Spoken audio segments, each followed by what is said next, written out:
Yan, isang mapagpalang araw po mga tutok. Kamusta po kayo? Yan, sa video ito, siyempre, dito ulit tayo sa dagat. At panibagong ano na naman, panibagong pantaw ng ating lambat. Naglatag po tayo kagabi at ngayon po natin papantawin. Yun, salamat po sa mga tagapanood natin, taga-subaybay. Salamat po sa inyo. Sa mga solid subscriber, salamat po sa inyo sa patuloy na pagsuporta. Tara, samahan niyo po ako mga tutok at titignan natin ngayon kung may huli ba tayo o wala. Sana meron para may ano naman tayo, may pang libre-libreng ulam. Yun, samahan niyo po ako. Tara, let's go. Ilagay lang po natin sa ano, sa dibdib yung camera natin para makapag-ano tayo, makagala tayo masyado. Ito po lagi natin ginagawa pag mag solo fishing tayo. Yan, bali dito po tayo ngayon, low tide nyo. Abutan natin low tide. Yan, may dala tayo dito ng ano, balde. Baka sakaling may huli. Sana naman sortein tayo para may ano tayo pang ulam-ulam. Uy, tilapia. Kasi mo patay na. Ito tayo.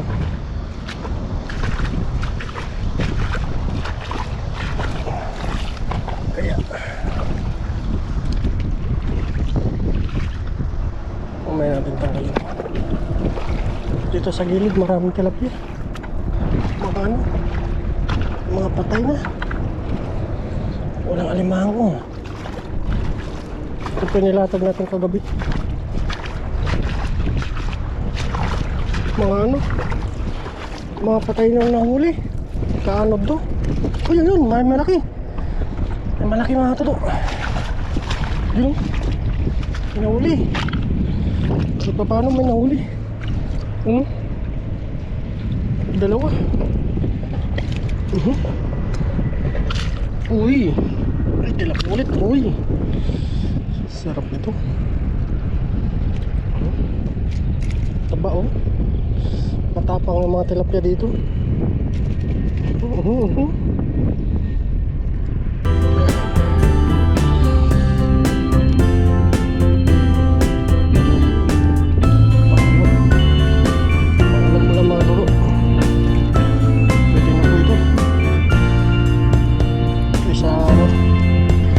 Bibili tayo, mahal kong bilhin ngayon.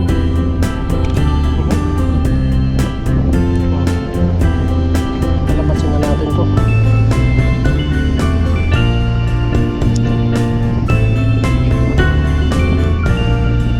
Matanggal natin. Dalawa.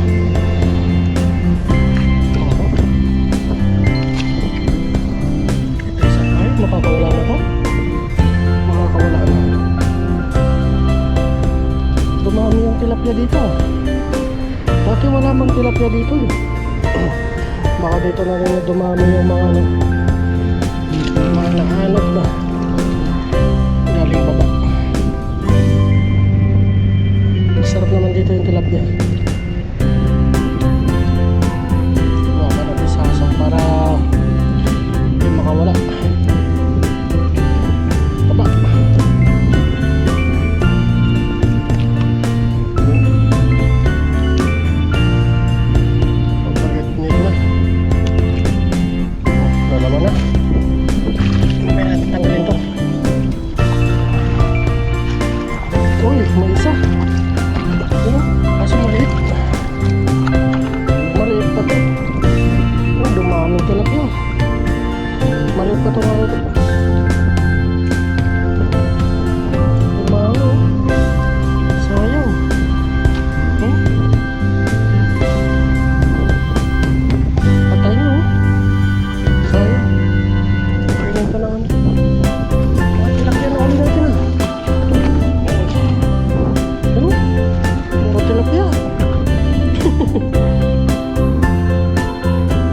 Talaga tayo nilulubay ng tilapia. Ayan, tapos yun na natin ito. Madali lang naman tuwa na ito kaysa mga ibang isda. Yan, ang ganda. Tataba yung mga tilapia. Oh, taba din to. Dali lang din to.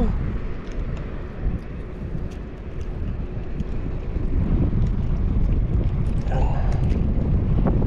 Oops. Dito ata siya sa kabila lumusot.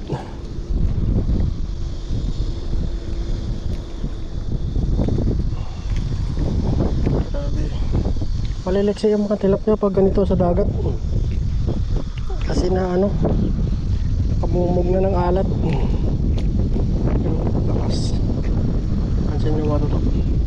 Kumikinding-kinding siya. Kinding-kinding ka muna sa mantika.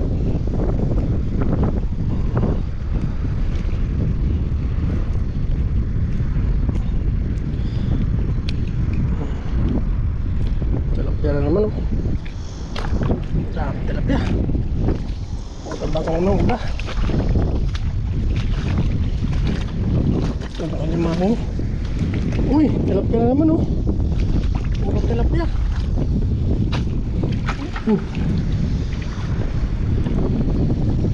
Oh, puro tilapia.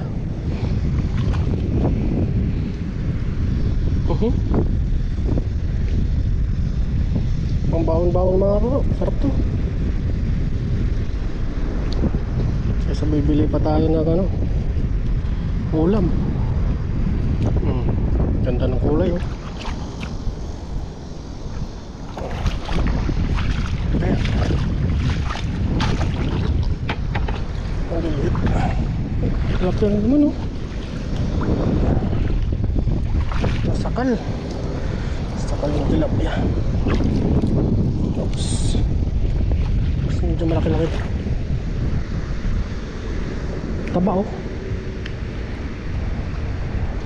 Mas iba yung lasa na dito yung tilapia kaysa sa ilog. Mas yung dito sa ano dagat, malinamnam po siya.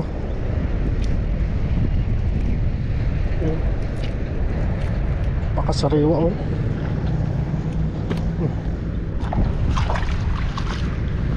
May alimang. Walang ibang bangus ah. Ang bangus.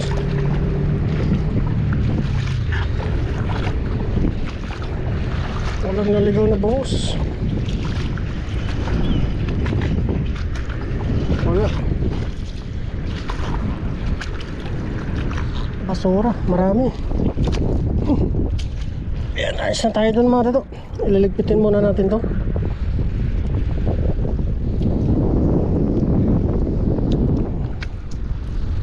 Pitin muna natin to. See you na lang po mamaya. Puro tilapia na uli natin. Wala man lang kakaibang isda. Let's go. Yung mga toto, balik konti lang po yung nahuli natin ngayon. Ano lang, saktong-sakto lang po. Isa pang ulam natin ngayong gabi na ito. Yan, samahan nyo rin po ako. Yan yung mga huli natin oh. Puro tilapia. Yan, pang ulam-ulam lang. Yan, salamat po sa inyo mga toto. At abang-abang na lang po sa ating pagluluto nito. Salamat po, at least libre yung ulam natin ngayong gabi na ito. At hindi na tayo bibili. At siyempre prito na lang natin siguro to para mabilis mga toto. Talagang pag tilapia prito mas masarap. Tapos may sausawan tayo. Ako po, Diyos ko Rode, napaka ganado naman ito sa kanin. Tao pang bahaw. Yun, salamat po, let's go. Sa bahay na lang po tayo magkita-kita mga toto. Tara, let's go. Bale, makagayat na tayo ng pangano natin, Ricardo. Yan o, bawang sibuyas loya. Siyempre nalinisan na rin natin yung isda natin kanina sa dagat. Hindi na rin natin na napakita yung paglilinis. Ito na po mga ito. Yan o, ito muna yung ulam natin, paksiw. Tsaga muna sa paksiw. Saka dito muna tayo sa bahay magluluto mga ito. Mga sunod na araw siguro tayo magka-tatsing cook sa labas. Yung lagay ng baka. Magsalang na tayo. Nilagyan pala natin ng tubig. Salang na natin. Nugasan na rin natin itong tilapia. Kapunan at saka bawang bukas. Sarap ito. Marami-rami din yung mga gato. Marami-rami din yan. Pambukas na natin yung pang aromatic.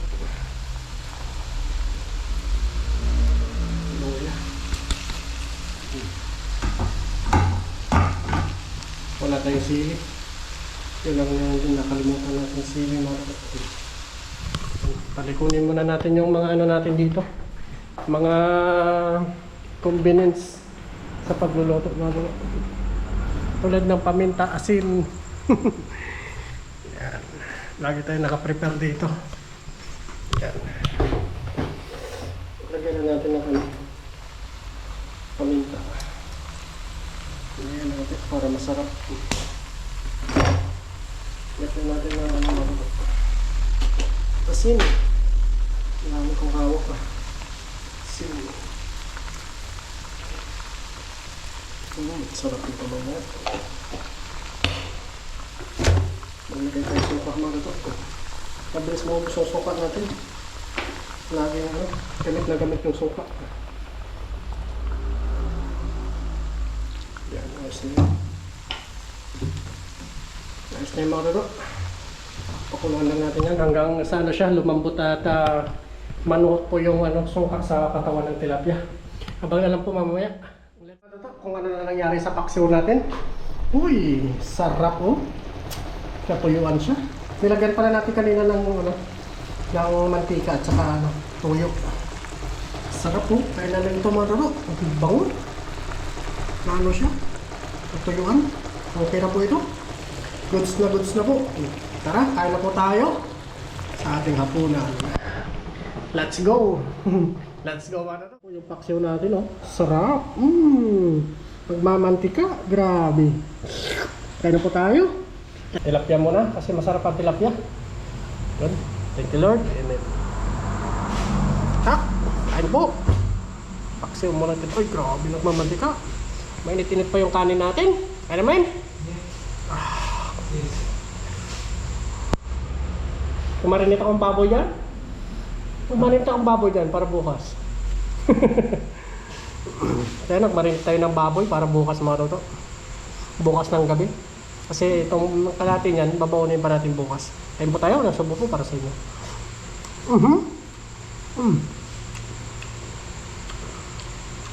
Ang sarap. Malinamnam.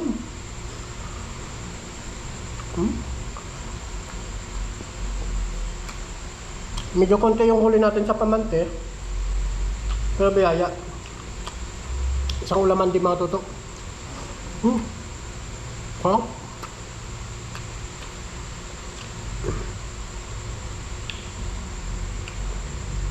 Sipag na po para libre ulam lagi.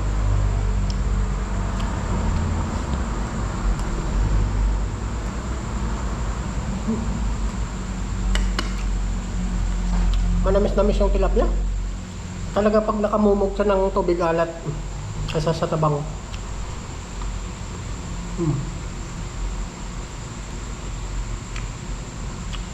Sarap po sa paksiw.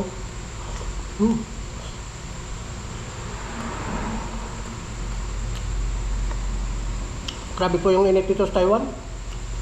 Ito lang po yung pinaka mainit kumpara sa nakarang taon. Sobrang init po talaga ngayon. Parang Bartolina mga toto.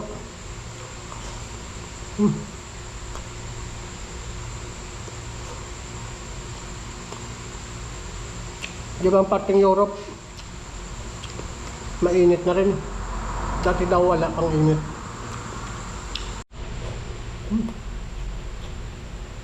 Parting Europe po, sobrang init na rin. Yung napanood nga natin, nasusunog na daw yung mga asfalto.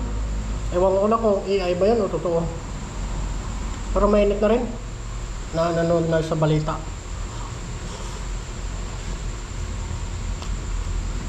Ngayon lang nangyari ito.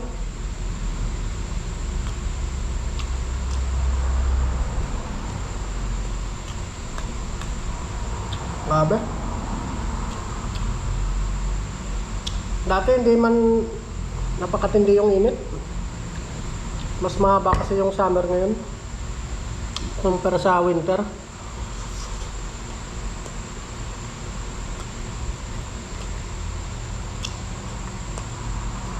Dapat huwag tayong kumain ng baboy. Nakaka-high blood po yun.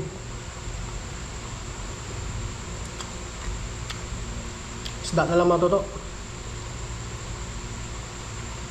At least ito, ano, organic yung kinakain niya. Mga lumot-lumot lang sa dagat ba.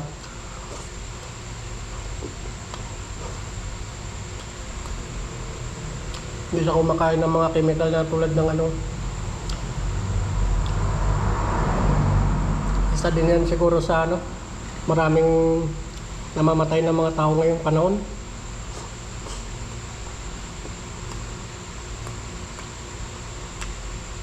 Dating panahon, ano yung ulam, gulay-gulay lang. Tapos mga manok-manok. May dati hindi naman nakakain ganong baboy. Laging manok, tapos gulay-gulay.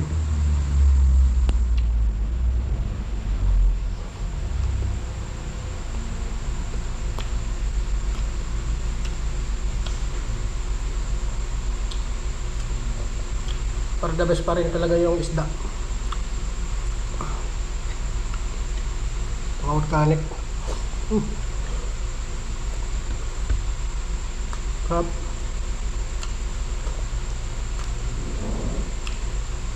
Malinamnam sa mga toto. Kanya pa talaga pag native.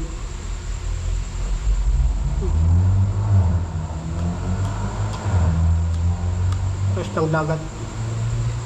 Malinamnam.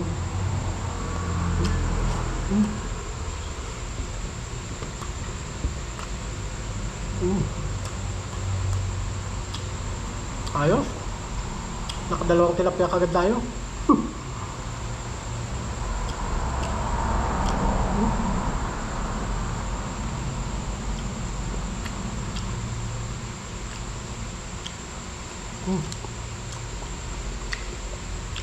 Nakakatakot na yung panahon ngayon.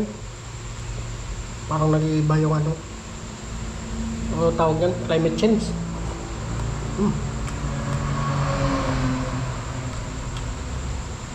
Salamat po mga ito. Ang sunod po.